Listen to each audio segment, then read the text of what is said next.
लिखा हुआ था कि WBCS इम्तहान में उर्दू वालों के लिए बंगला लाजमी पेपर नहीं होगा। ममता, ये साफ अखबार में लिखा हुआ था, स्क्रीन पे देखिए आप, ये उनका हेडलाइन बना हुआ था कि WBCS इम्तहान में उर्दू वालों के लिए बंगला लाजमी पेपर नहीं हुआ, जिसका डर था। पब्लिक सर्विस कमीशन ने अपने हालिया गजट में ये वाजह कर दिया है कि WBCS इम्तहान पास करने के लिए अब मगरबी बंगाल में 300 नंबर का बंगला पेपर लाजमी पास करना होगा। जी हाँ, सही सुना आपने, अगर 300 नंबर का बंगला अगर आप पास नहीं करेंगे तो आप WBCS अफसर नहीं बन सकते। और इतना कंपलसरी किया गया है कि तमाम 10 मेंस टॉपिक रखे गए हैं, मेंस एग्जाम के लिए 10 सब्जेक्ट रखे गए हैं, जिसमें 2 सब्जेक्ट बांग्ला और अंग्रेजी का है। जब तक ये बांग्ला और अंग्रेजी का पेपर आप पास नहीं करेंगे, बाकी का 8 टॉपिक 8 सब्जेक्ट का पेपर्स भी आपका चेक एग्जामाइन नहीं किया जाएगा। मैं पूरी बातें इस वीडियो में रखूंगा और हर एक इंफॉर्मेशन मैं पब्लिक सर्विस कमीशन का आपको दूंगा कि क्या कुछ उर्दू वालों के लिए नया आया है और क्या इख्तियारात आपसे छीने गए हैं। आप भी अपने सवालात, अपनी राय कमेंट बॉक्स में लिखिए और उस पे हुकूमत से भी आप सवाल पूछिए। मगर इससे पहले मैं आपको बता दूं कि मेरी ये जो तासुरात है, मेरे जो वीडियो है, इस पे जो मैंने तजज़िया किया है, जो तबसरा किया है, ये सब का सब किसी भी सियासत से परे है। इसका सियासत से कोई ताल्लुक नहीं है, आप इसे सियासी निगाह से ना देखें। ये सिर्फ और सिर्फ एक ज़बान की बका के लिए है और आपके बच्चों की भलाई के लिए है। पब्लिक सर्विस कमीशन ने साफ कर दिया है कि 300 नंबर का बंगला पेपर आपको पास करना होगा। अब यहाँ होगा ये कि बहुत सारे लोग आपके मोहल्ले में, बस्ती में, कस्बा में, इलाका में आएंगे और ये बताने की कोशिश करेंगे, इसमें बहुत से दानिश्वर लोग, पढ़े लिखे एजुकेटेड लोग आएंगे जो आपको ये बताने की कोशिश करेंगे कि पूरे हिंदुस्तान में ऐसा ही होता है, वहाँ रियासती जबान जरूरी है, वहाँ जानना होगा। आप महाराष्ट्र में जाएंगे तो मराठी वहाँ जानना होगा, उड़ीसा में उड़िया जानना होगा, बिहार में हिंदी जानना पड़ेगा, यूपी में हिंदी जानना पड़ेगा।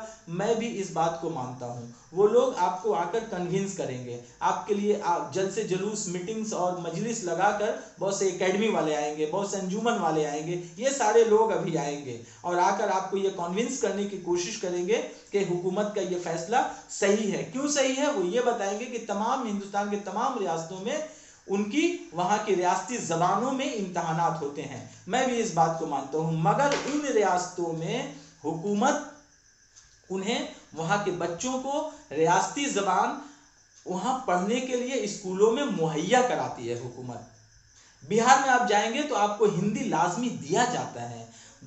आप उत्तर प्रदेश में जाएंगे तो वहां भी आपको हिंदी दी जाएगी। आप बिहार में आएंगे वहां हिंदी दी जाएगी। आप महाराष्ट्र में जाएंगे वहां आपको मराठी जबान पढ़ाई जाएगी। आप उड़ीसा में आएंगे वहां आपको उड़िया जबान पढ़ाई जाएगी। मगर आप बताइए, क्या बंगाल में आपको बांग्ला जबान पढ़ाया गया? आपको बांग्ला लैंग्वेज आपको दिया गया? 5 में, 6 में, 7, 8, 9, 10, 11, 12 ग्रेजुएशन किसी स्टेज में भी हमें बांग्ला नहीं दिया गया। किसी स्टेज में भी हमें बांग्ला असातिज़ा मुहैया नहीं कराए गए, ना ही बांग्ला मजमून हमें दिया गया। फिर अचानक हुकूमत का ये फैसला क्यों? हुकूमत का ये फैसला क्यों? जबरदस्ती हम पर ये क्यों लागू किया जा रहा बांग्ला जबान? आप उनसे सवाल पूछिए जो आपको ये कन्विंस करने के लिए आएंगे। अभी हालिया दिनों में मुझे अच्छा, आपको गुमराह करने की कोशिश मीडिया के जरिए भी की जा रही है। कई एक अखबारात ऐसे हैं, उसमें कुछ हफ्ता या महीना पहले एक अखबार ने साफ और वाज़ह लिखा था, मेरे स्क्रीन पे आप देखिए, ये साफ और वाज़ह है। उन्होंने ये अपने अखबार में कहा था। अब या तो वो अखबार झूठ बोल रहा है या फिर वजीर आला झूठ बोल रही हैं। आप देखिए अखबार के हेडिंग मेरे स्क्रीन पे लिखा हुआ था कि WBCS इम्तहान में उर्दू वालों के लिए बंगला लाजमी पेपर नहीं होगा।